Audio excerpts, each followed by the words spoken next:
Karbala in the Quran, and you're saying the ayahs of the Quran are coming all the time from Azal from the beginning to the end. It's continuing, it applies to every time. And there's also ayat of the Quran that you previously mentioned, which states that everything is in the Quran, everything.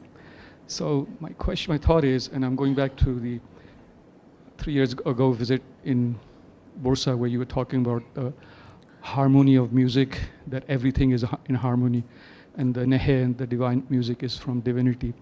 So thought coming to my mind is this: doesn't that mean that everything is predestined, everything is already happening and happened, and Allah just wants to prove, like He proved to Shaitan about Hazrat Ayyub alayhi salam, that his beloved is going to pass the test, and He wants to show that the good ones would pass the test. And well, of course.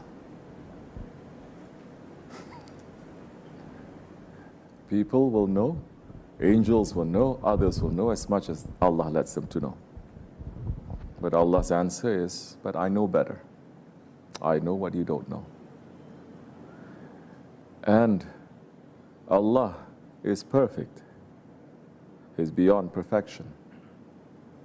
If we say perfection is what the human mind can try to understand, Allah is beyond that. And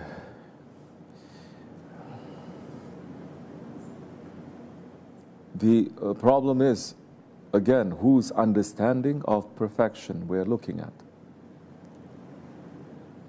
Everything is perfect. Everything is perfect in its own station. But when someone moves and looks from one station to another station, he sees something, another horizon, something much bigger. He goes to another horizon, is endless. Again, another horizon is endless. Does it finish? It does not finish. You cannot say now, with a person who has knowledge, he cannot say this one station is less perfect than the other. Everything is perfect in its own understanding. All the kids, control them a little bit. You understand? Which is why the article of our faith, the pillar, not article, but the pillar of our faith, Amantu Billah, Khair, Shar, good and bad, is coming from Allah. But Allah's knowledge of good is not our knowledge of good. Allah's knowledge of what is bad is not our knowledge of what is bad. Our knowledge of what is good and bad is not Allah's knowledge of what is good and bad. Do you understand?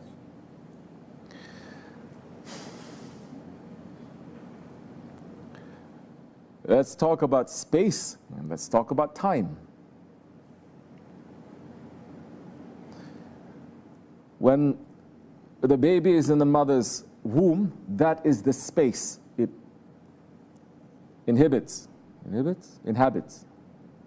That is the space that it occupies. That is the universe to it. To it, there is no beginning and there is no end.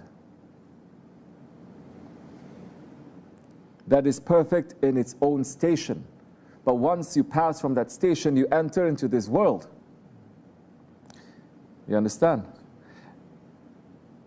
And this world now, this space now, it is different from that space. The person who claims the space of the mother's womb is everything is wrong. There is another space. This world, no matter how big it is, much, much bigger than the space of the mother's womb, this space is also limited. There is another space that is much bigger than that. And it goes on and it goes on and on and on in this physical world. And Allah is making us to compare this physical world with the physicality of the heavens. Heavens, there's also a physical world. But it belongs to a completely different space, yani, let's say. Yes? Yes. When people are making Allah to become so small, Prophet to be so small, holy ones to be so small, then this is a disservice to their faith. When they are looking at paradises as so small, the arsh as so small, the kursi as so small, just talking just like that, then they have no understanding. All this is pointing to the greatness of Allah, so that just by understanding the greatness of Allah, you have faith. When you compare with your own so-called greatness or your own weakness, then that is enough to give you faith. Don't need to read too much. Don't need to worship too much. Don't need to learn so much. That is enough. That is coming with higher. Faith is inside of us. It's not something from outside you can add. It's inside that has to be unveiled and unveiled and open and open. You understand?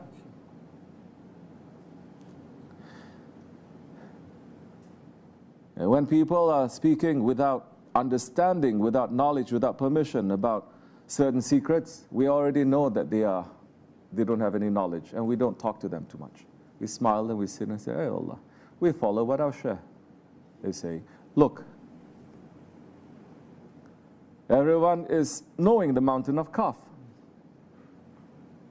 So many theories now. Mountain of Kaf is this, something in the world, something. It's a mountain. Don't try to, especially these wrong kind scholars that we're speaking. This religion is destroyed, especially about these shaitanic scholars that is coming out these days. New methodologies that they're coming out with, that is coming from shaitan, not coming from their lineage, holy lineage that they're getting from their teachers and from their sheikhs reaching up. They already broke that. That's why they become so proud, like shaitan, and they break everything. They think they are the greatest. The Prophet ﷺ himself is saying, and this is according to our sheikhs, I don't take hadiths that other scholars are saying. I don't take hadiths from other sheikhs are saying. I don't take other hadiths from other people who make fatwa here and there. I don't know where they get their power from. They are speaking with a power that is given from the Khilafat. No one should be breaking their laws with this. But if you want to be idiot, go ahead, be idiot. What can I do? It's a free country, free world.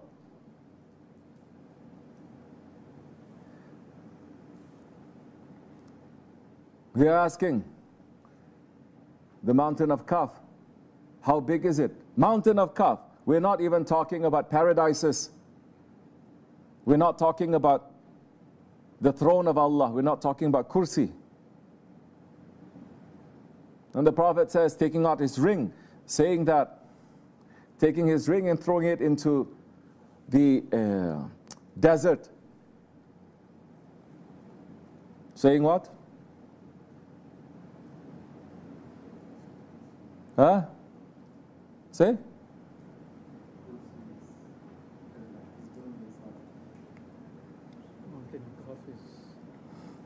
Yes? Let's say, to put it simple, this world and everything that we know, okay, it disappears into the endlessness. This desert is like that mountain of Kaf. The desert, and there's just one mountain, a spiritual mountain of a different time and a different place. So now, what about the hugeness of the paradises? What about the hugeness of the Maqam al-Mahmud? What about the greatness now of the kursi? What about the greatness of the person that Allah has created the kursi for, the throne for?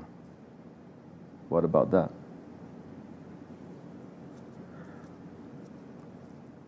So they reduce everything small, small, small to their level, and they think it is so easy. This religion is also small. So now there is different space. When you enter into that grave, there's a different space.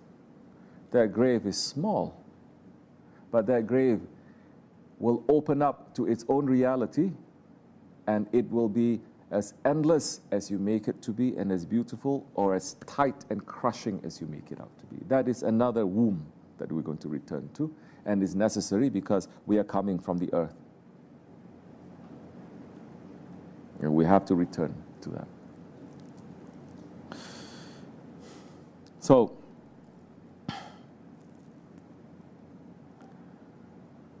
the mistake now is when you have the disease of proudness and you don't accept someone to be more knowledgeable than you.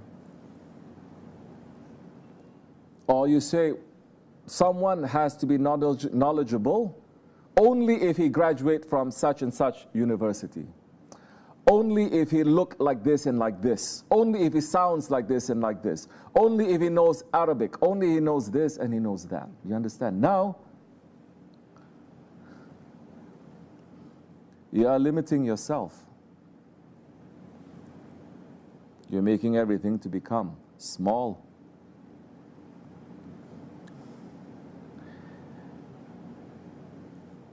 When that happens, your faith is in crisis.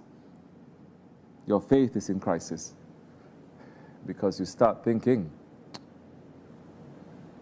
they're all like me, they're all smaller. I know. I thought I don't know. I know. In fact, I know more. All these mistakes, there's no mistakes, but they see that there are, because they're not trained. All these mistakes, I know the best. Scholars, what they know. Mujtahids, what they know. The imams, what they know. They make mistake, don't you see? Hasha. To sit in the presence, just to sit, to become, let's say, a student of Imam Malik, you have to memorize over 70,000 hadiths. It's actually 700,000, but let's give some discount. Just to sit, to study with him. Not to make fatwa, not to declare that you are a mufti, not to declare that you are, these days you can do that online, no? You can do that online and you can have a title of this and a title of that. But in the real way, in the way of, they pass not hundreds of years after the Prophet ﷺ, they are Sahabi, Tabi'in, Tabi'in. Because this is just common sense. When you become proud, you lack common sense, you lack intelligence.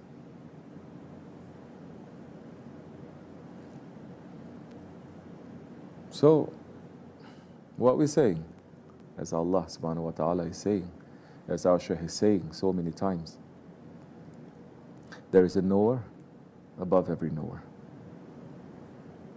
There is a perfection above every perfection.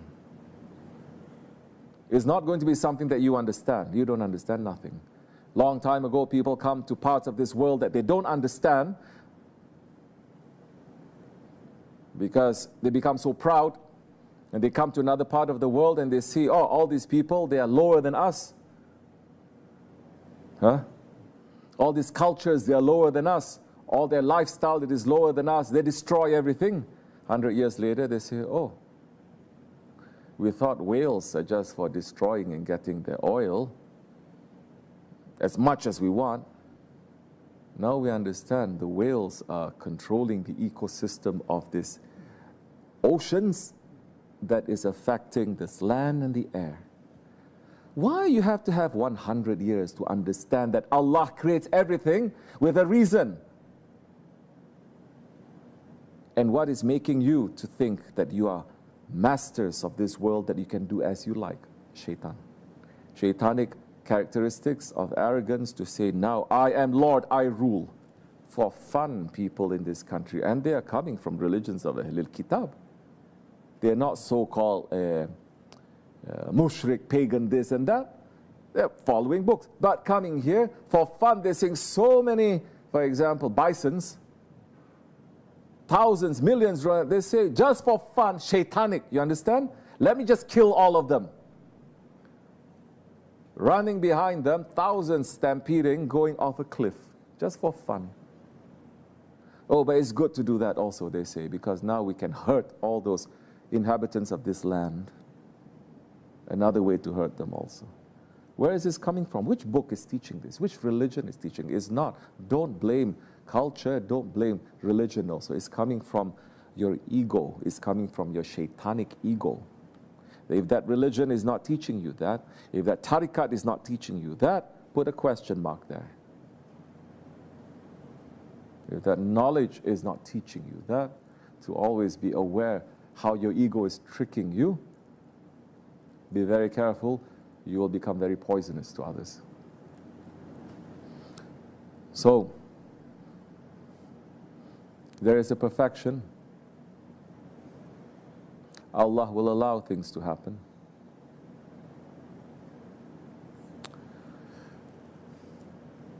But He is Allah. Everything that He allows, everything that He makes, there is another layer of perfection there that we may not understand. Let's say you as a person, you said, oh, I make all these mistakes. I shouldn't be making these mistakes. Yes? You come, you have some insaf. You say, I make all these horrible mistakes. I should not be. Now I have some regret a little bit.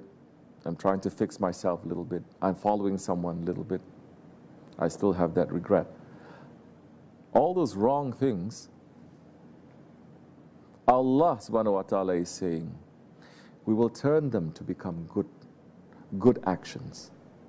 And we will reward you for that. These are ways that you have to understand a little bit more to understand what it's saying.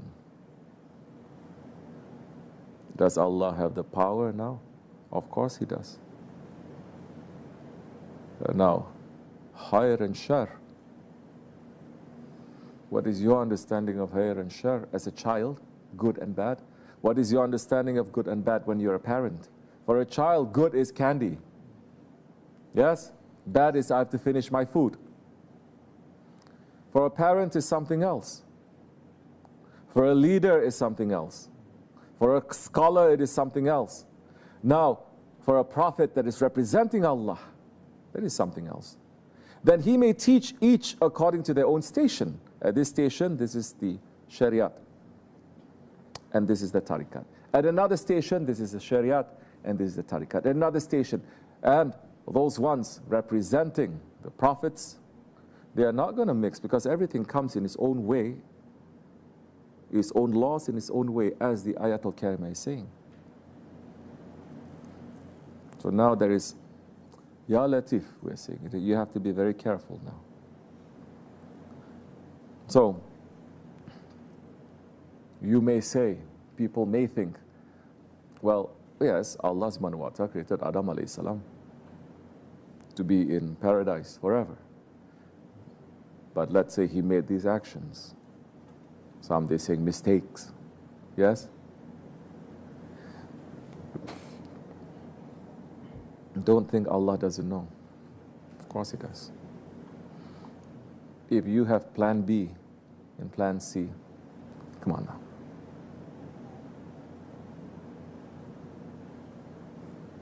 Understand?